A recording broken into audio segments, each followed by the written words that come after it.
The first thing you need to do to properly program your Weathermatic SL1600 controller is to answer a few questions about your landscape and irrigation system.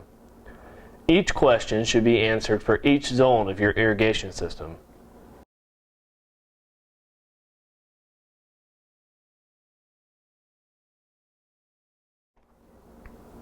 What type of irrigation head is used in the zone?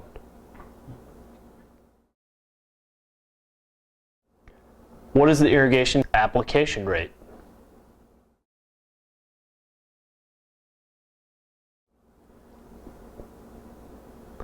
What is the soil type? What type of landscape is in the zone?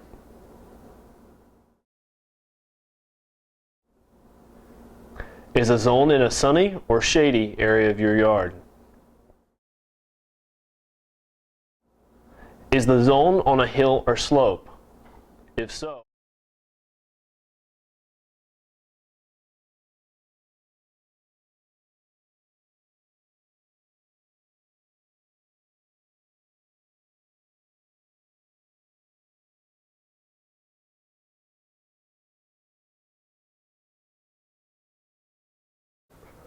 the first thing we want to look at on our Weathermatic SL1600 is the buttons and features. How do we control this controller?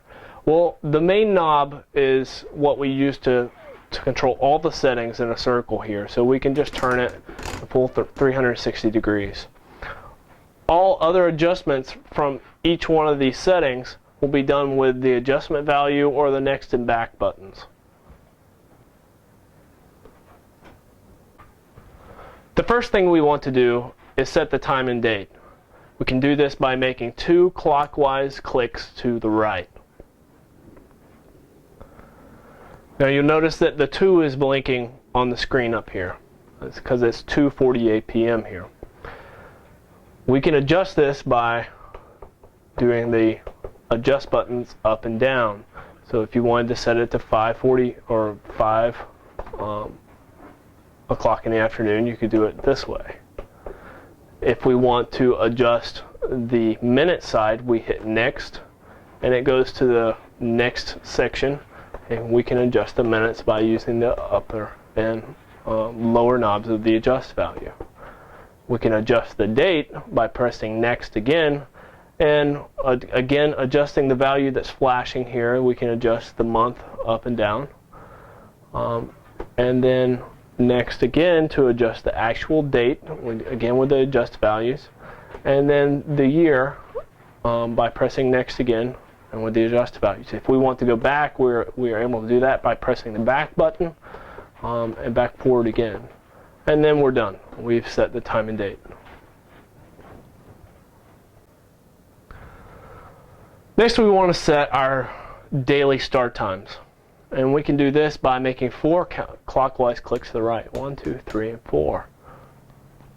Here we have set it to start at 3 a.m., but we can change this by simply adjusting the value up or down in 10-minute increments. If we want to change which zone starts, we can do that as well by clicking next and back.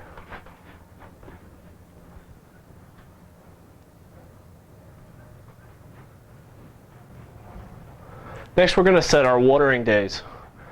Again, we just make 1, 2, 3, 4, 5 clockwise clicks to the right, and we can set our watering days. Now we have, you see that it's flashing days up here. We'll click next, and we see we have Sunday off. You can turn it on or off by adjusting the value, and then go next. Once we have Monday on, or we could turn it off or on by adjusting the value. You can see that we have across the top of the screen as well a kind of legend of what's on and what's off. So here we have Sunday, Monday, Wednesday, and Saturday off. If I were to change Sunday to back off, Sunday would disappear, and now we only have Monday, Wednesday, and Saturday highlighted at the top. And you can go through all the days of the week here. This will allow the controller to only irrigate on the days that you specify.